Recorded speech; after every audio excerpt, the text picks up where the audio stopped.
Nous nous sommes lancés dans un projet de rénovation énergétique car nous avons une problématique chaleur durant l'été, durant les périodes de canicule qui sont de plus en plus importantes et c'est une problématique non seulement pour les salariés mais aussi pour les machines qui souffrent également. Il nous arrive maintenant fréquemment, pour éviter les fortes chaleurs et les pics à plus de 50 degrés dans l'atelier, de travailler de nuit.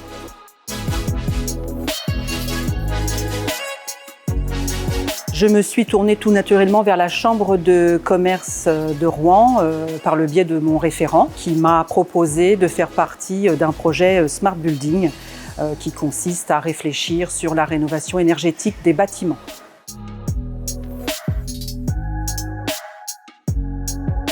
Afin de répondre à la problématique des REM, nous avons planché avec le bureau d'études et les personnes en entreprise sur différentes solutions. Nous en avons retenu 6. La première est la végétalisation du toit pour apporter un apport naturel de fraîcheur dans le bâtiment. La deuxième est un rafraîchissement forcé du bâtiment pour répondre aussi au besoin d'évacuer la chaleur interne du bâtiment due à l'activité. La troisième, pour répondre à cette même problématique, est un rafraîchissement nocturne naturel. La quatrième est une modification de la voûte que le bâtiment possède. La cinquième est la pose de panneaux photovoltaïques. Cette solution a été vite écartée car elle ne répond pas à la problématique de notre client.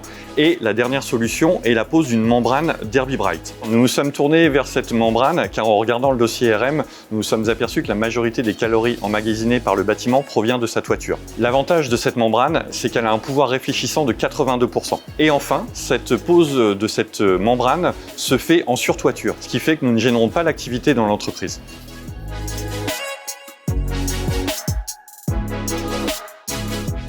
Nous sommes totalement béotiens en cette matière, donc pour l'instant il y a des solutions qui se dessinent, notamment la solution de la toiture blanche proposée par la société Avenel, mais il y a bien d'autres solutions, notamment des extractions, de l'isolation d'îlots de chaleur qui sont produites par les machines. Et puis de fil en aiguille, nous avons eu d'autres propositions. Nous sommes en réflexion concernant l'étude thermique de toutes les solutions que l'on pourrait envisager sur notre bâtiment.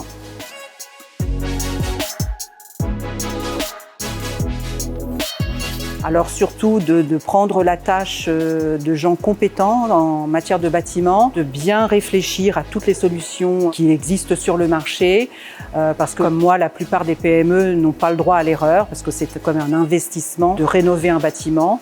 Et donc le mot de la fin, ça serait de ne pas confondre vitesse et précipitation.